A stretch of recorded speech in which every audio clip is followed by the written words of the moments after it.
انسان بھی ایک دم سے نمودار ہوا ہے، یعنی تاریخی طور پر ہڈیاں وغیرہ جو ملیں، یہ بھی ایک عجیب بات ہے۔ جو کوئی ترقی ہوئی ہے وہ ایک دم سے ایک جست لگا کر ہوئی ہے۔ اگر یہ لوگ بے تعصب ہو کر اس کو دیکھیں، سمجھ لیں گے کہ کوئی باہر ہی کی طاقت ہے، کیونکہ وہ ایک دوسرے سے نکلتی نہیں ہے بلکہ ایک دم سے نئی چیز آ جاتی ہے۔ وہ خود اعتراف کرتے ہیں کہ یہ نئی انواع جو ہے وہ سبھی میں یعنی فل فور نکالتے ہیں، لیکن کہتے ہیں کہ وہ جو درمیان میں لنکس ہیں وہ ابھی تک دریافت نہیں ہو سکے، اور اس کی وجہ بہانے نکالتے ہیں۔ کہتے ہیں کہ وہ بہت تھوڑے تھے اور ان کے آثار نہیں رہے۔ وہ ہم کو یقین کرنے پر مجبور کرتے ہیں، لیکن ہم کہتے ہیں کہ کیوں یقین کریں؟ تمہاری تھیوری کی شہادت اس لیے ہو سکتی ہے کہ ہم بتدریج اس کی نشو و نما دیکھیں، لیکن جو چیز تمہاری تھیوری کو ثابت کر سکتی تھی وہ نہیں ہے۔ باقی جو سب کچھ ہے جو تمہارے نظریوں کو ثابت کر چکی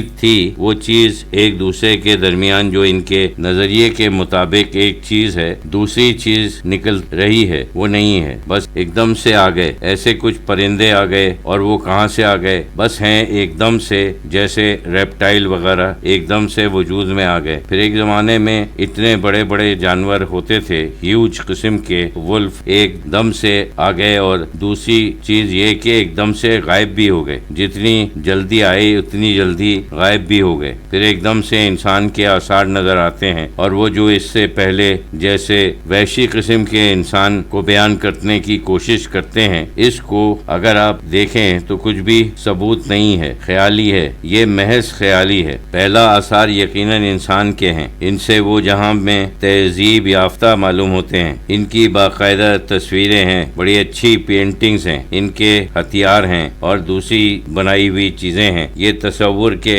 بتدریج ہوا ہے، اس کی کوئی شہادت نہیں ہے۔ فی الجملہ یہ مادہ پرستی، یعنی یہ کہ ہر چیز مادے سے بنی ہے، اس کا بالکل انحطاط ہو چکا ہے، اس کی کوئی بنیاد نہیں ہے۔ اب سوائے اس کے کوئی چارہ نہیں کہ انسان اللہ کے اوپر یقین کرے، آسمانی کتابوں کے اوپر یقین کرے، ان کو سمجھنے کی کوشش کرے، ان کی روشنی میں یہ سب سمجھنے کی کوشش کرے، تو پھر کوئی مسئلہ نہیں رہے گا۔ یہ تو خود پیدا کردہ ایک الجھن ہے کہ اللہ کی مدد سے علیحدہ ہو کر آپ ان چیزوں کا، ان کی بنیادوں کا، ان کے منبع کا، اور وہ اس طریقے سے وجود میں آئیں، یہ سب معلوم کرنے کی کوشش کرتے ہیں۔ یہ تو کبھی نہیں معلوم ہو سکتی، یہ تو صرف اسی طریقے سے معلوم ہوگا۔ اصل میں یہ لوگ جو اپنے آپ کو اتنی الجھن میں ڈالتے ہیں، وہ بیکار ہی سیدھی اور آسان چیز یہ ہے کہ یہ سب اللہ کی قدرت ہے۔ ایک اور عجیب بات یہ ہے کہ سائنس کے جو بڑے بڑے استاد سمجھے جاتے ہیں، ان میں سے بہت سے اپنے زمانے میں اچھے خاصے مذہبی تھے اور خود یہ کہتے تھے کہ یہ سب اللہ کی قدرت ہے، لیکن جب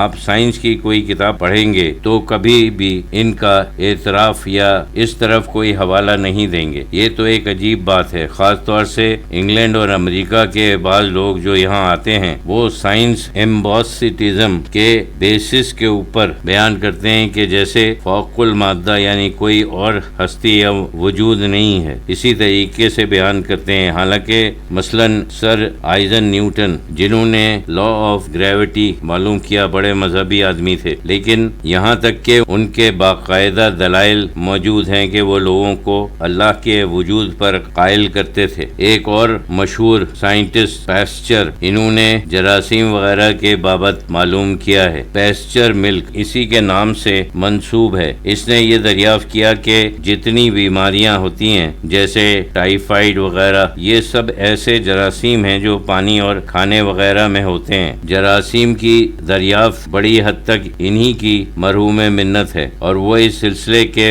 موجد ہیں۔ ذاتی طور پر بڑے مذہبی آدمی تھے، لیکن آپ ان کا کبھی ذکر نہیں دیکھیں گے۔ وہ مذہب کے پوری طرح قائل تھے۔ اس زمانے میں بھی کئی سائنٹسٹ ایسے ہیں۔ ایک صاحب نے کہا کہ قانون قدرت کو معلوم کرنا سائنس ہے، قدرت کو ڈینائی کرنا سائنس نہیں ہے۔ حضرت صاحب رحمۃ اللہ علیہ نے فرمایا کہ کہ ہاں اسی وجہ سے الجھن میں پڑتے ہیں۔ بہرحال یہ تو پورا ایک شعبہ ہے، اگر کوئی اچھے سائنٹسٹ جن کا مذہبی علم بھی اچھا ہو وہ ان سب چیزوں کو بیان کریں تو بہت فائدہ ہوگا۔ ایسے لوگ ملتے نہیں ہیں۔ افسوسناک بات یہ ہے کہ کسی نے اس کا حق ادا نہیں کیا، ورنہ اگر ایک ایسا گروہ پیدا ہو جائے تو ان سب نظریات کو بھگا دیں گے۔